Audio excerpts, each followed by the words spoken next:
नमस्कार सभी को। मीट पर बैठे हुए मेरे सारे विद्यार्थी, मेरे भाई बहन एवं शिक्षकों को मेरा प्रणाम और हार्दिक शुभकामनाएं। मैं रिद्धिमा सूत्रधर ग्रीन सदन से आप लोगों के सामने ऑनलाइन कक्षा के पक्ष में बोलने जा रही हूँ, जो कुछ इस प्रकार है।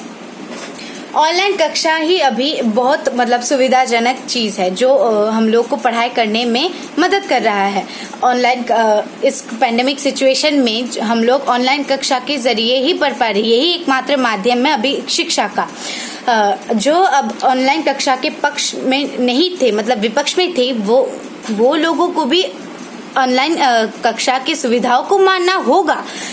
स्टूडेंट्स अपने विद्यार्थी अपने स्कूल की पढ़ाई ऑनलाइन कक्षा के जरिए कर पा रहे हैं। उसके बाद वह अपना गृह कार्य सेंड कर पा रहे हैं गूगल क्लासरूम में। उसके बाद वह गूगल मीट में अपने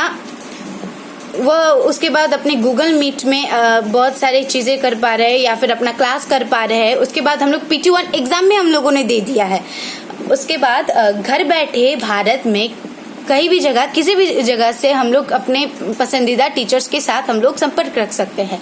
अगर मैं बोलूं कि कोटा में जो स्टूडेंट्स थे वो भी आज अपने घर बैठे अपने घर के आरामदेह पर्यावरण पर बैठकर अपने पसंदीदा शिक्षक एवं शिक्षिकाओं के साथ इंटरेक्ट कर पा रहे हैं। तो उनके वहाँ का जो स्टूडेंट्स का जो PG और रेंटेड हाउस का जो होता है, पैसा देना पड़ता है, वो भी अब नहीं देना, उसका भी बचत हो रहा है। ऑफलाइन इंस्टीट्यूट में एक साल में जितना फीस होता है, अगर ऑनलाइन इंस्टीट्यूट से कंपेयर किया जाए तो वो भी कम है।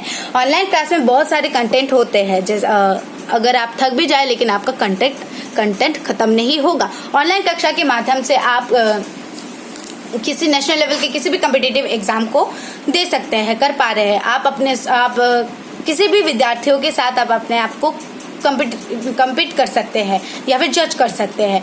लेकिन ऑनलाइन कक्षा में क्या होता है कि हम लोग भारत के कोई भी जगह के विद्यार्थियों के साथ हम अपने आप को जज कर पाते हैं। इससे हम लोग का कंपटीशन लेवल बढ़ता है और हम लोग का डेवलपमेंट और ग्रोथ होता है। ऑनलाइन क्लास में टीचर रहते हैं, लेकिन ऑफलाइन क्लास में टीचर्स का कभी कभी अवेलेबल नहीं हो पाते हैं।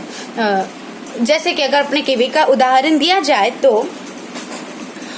जब किसी शिक्षक का स्थानांतर हो जाता है तो हम लोग का जो पढ़ाई होता है कुछ दिन तक रुक जाता है, जिस कारण हम लोग पढ़ाई नहीं कर पाते हैं। लेकिन ऑनलाइन क्लास में ऐसा नहीं है। ऑनलाइन क्लास में होता है कि हम लोग किसी भी टीचर से किसी भी जगह हम लोग इंटरेक्ट कर पाते हैं या फिर संपर्क कर पाते हैं। मेरे पेरेंट्स दोनों ही शिक्षक एवं शिक्षिकाएं हैं। वो शिक्षिका है, उनका मानना ये है कि नॉर्मल क्लास में जो प्लान लेकर पढ़ाया जाते हैं उससे भी अच्छा प्लान हम लोग टीचर्स ऑनलाइन क्लासेस में पढ़ाते हैं, क्योंकि पेरेंट्स भी इसमें ऑनलाइन में जो टीचर्स पढ़ा रहे हैं उनको फॉलो करते हैं, जिससे स्टूडेंट्स का ही फायदा होता है। अगर मैं अपने KV का एग्जाम्पल दूं तो जो हम लोग के कक्षा 8वीं के छात्र विज्ञान का जो विषय है तो उसको KV पानीसागर के श्रीमान कृष्णन सर से वह पढ़ रहे हैं, जो KV पानीसागर के टीचर है। ऑनलाइन क्लास की जो ऑनलाइन कक्षा में टीचर कभी भी किसी समय पढ़ा सकते हैं, उसके बाद वह स्थगित रह सकते हैं, वह जब चाहे पढ़ा सकते हैं। हम लोग को माइग्रेट भी नहीं करना पड़ता है, जिससे हम लोग का टाइम बच भी जाता है। ऑनलाइन कक्षा का अगर कमी बोले तो इंटरनेट स्पीड नहीं होना, उसके बाद किसी के पास डिवाइस ना होना, हाँ ये सच है। लेकिन पैंडेमिक सिचुएशन में कुछ ना होने पर लेकिन ऑनलाइन क्लास में कुछ तो हो रहा है। ऑनलाइन क्लास की असुविधाएं को भी हम सुविधा में बदल सकते हैं। जैसे कि अगर हम लोग अपना गूगल मीट में क्लास करते करते हम किसी साइट में चले जाते हैं, लेकिन इसका भी एक उपाय है। अगर हम लोग साथ जैसे कि व्हाट्सएप, इंस्टाग्राम, फेसबुक आदि एंटरटेनमेंट ऐप से नोटिफिकेशन आते हैं तो उनमें हम लोग चले जाते हैं। अगर हम उनके नोटिफिकेशंस बंद कर दें या फिर किसी बड़े की नजरदारी में हम लोग क्लास करें तो हम लोग कंट्रोल रह पाएंगे। उसके बाद जब मैं वाद विवाद कर रही थी लोगों के साथ हमारे स्कूल की वाद विवाद प्रतियोगिता में, तब सृजिता, उसके बाद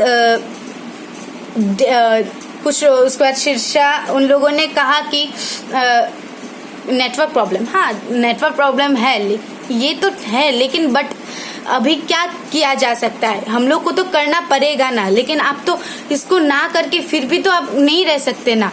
उसके बाद कुछ लोगों ने कहा, जैसे कि गांधर्वी, उसके बाद डेविड, उसके बाद शीर्षा, उन लोगों ने कहा कि रेस, मोबाइल रेस वो हानिकारक है, लेकिन उनके लिए भी एक उपाय है। आप रीडिंग मोड ऑन करके आप पढ़ाई कर सकते हैं, उससे भी आपके आंखों को हानि होने से, कुछ तो थोड़ा सा भी तो होने से तो आपका मतलब आंखों को मतलब बच पाता है, आपका आंख जो होता है वो ठीक सलामत रहता है, ठीक रहता है।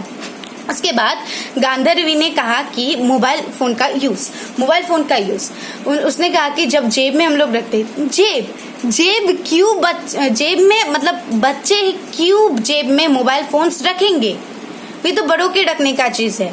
उसके बाद डेविड ने कहा कि ट्विंस मतलब किसी पेरेंट्स के कुछ ज्यादा मतलब सिबलिंग्स होना या फिर बच्चे होना, तो उनका भी मैंने उदाहरण दे रही हूँ कि उनके पास अगर एक ही मोबाइल हो तो वो कर सकते हैं, मतलब इंटरेक्ट कर सकते हैं, एक से ही कर सकते हैं। उसके बाद तुषारिका ने फिर से यही वाला मेरे बोलने के बाद ये बोला कि अगर कोई मानो 8 में पढ़ता है, कोई 9 में पढ़ता है, तो वो एक साथ कैसे कर पाएंगे। तो मैं उनके लिए ये सलाह दूंगी कि अगर कोई 8 में पढ़ता है या फिर कोई 9 में पढ़ता है, कोई बच्चा अगर कर रहा है तो क्लास कीजिए, उसके बाद अगर नहीं हो रहा है तो आप पर्सनली कांटेक्ट कीजिए।